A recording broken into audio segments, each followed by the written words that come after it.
The cosmos itself seemed to shiver. Red alarms pulsed across every Valoran command deck. Emergency lighting cast jagged shadows over scales, uniforms, and flesh. The air vibrated with tension, thick enough to taste. And at the center of the Imperial Command Station, standing beneath the cathedral-like dome of the observation deck, Sarah Chen felt the weight of an entire galaxy pressing against her chest. The void entity advanced, not slowly, not methodically, but like a tide of unbeing, rolling inexorably, devouring the universe around it with a precision no mind could predict. Stars flickered, as though embarrassed, planets dimmed, as if ashamed of their vulnerability, and the space between systems seemed to warp into a dark cathedral where only death could hear the echoes. From the station's quantum viewport, Sarah could see the fragmented remnants of the Christian dominion fleeing in impotent terror. Thousands of transports, warships reduced to scrap, habitats torn from orbit like ragdolls, engines failing, weapons systems offline, all scattering,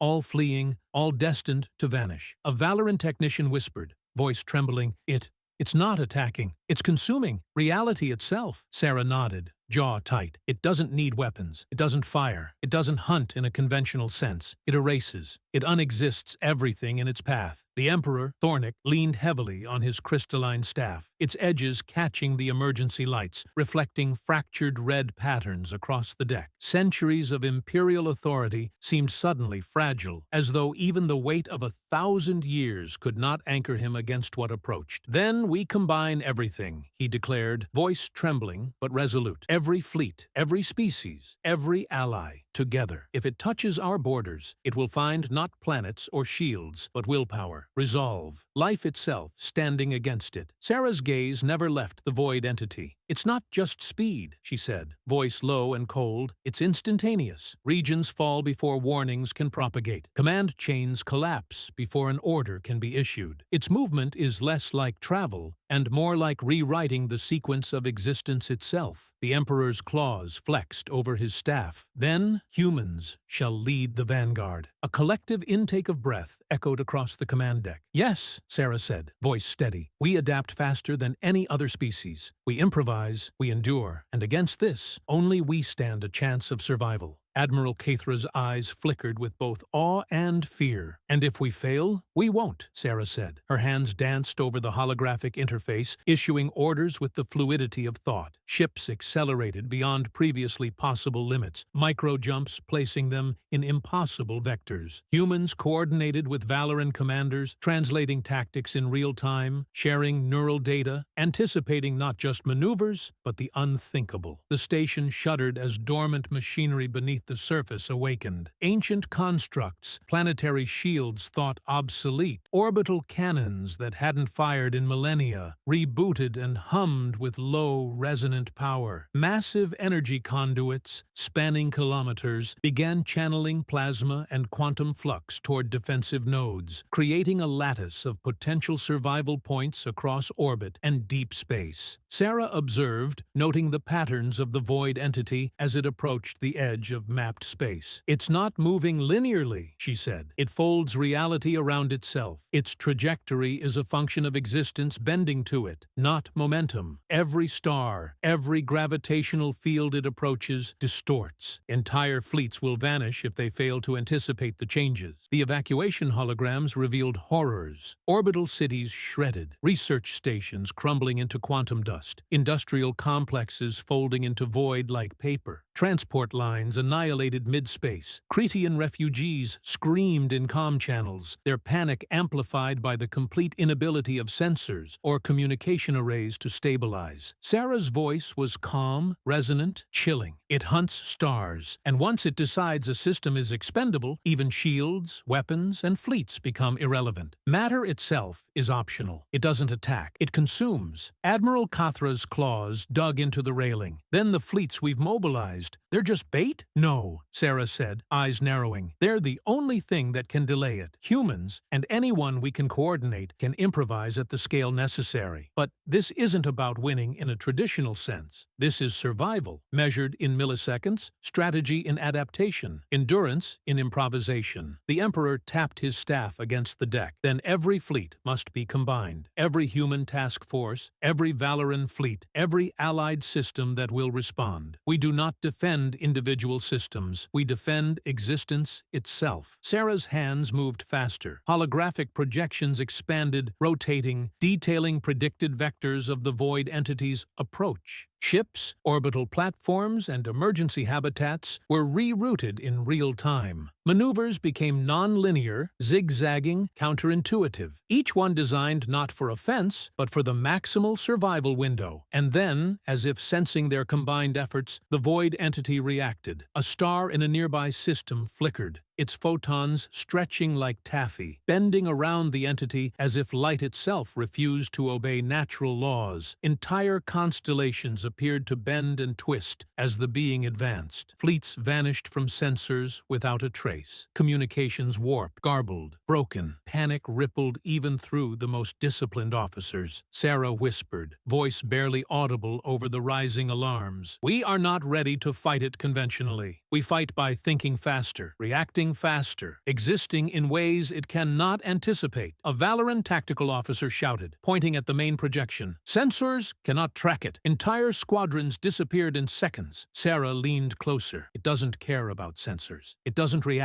It preempts. It is not bound by the laws we've understood for millennia. It is inevitable." The Emperor straightened, eyes blazing with authority and desperation. "Then we prepare a coordinated response unlike anything in history. Fleet formations, human adaptability, Valoran discipline, planetary defenses, orbital fortifications. We do not merely react. We synchronize existence against it. Every station in orbit, every fleet under Valoran and human command, every allied species able to respond, began executing the plan. Warp corridors were optimized.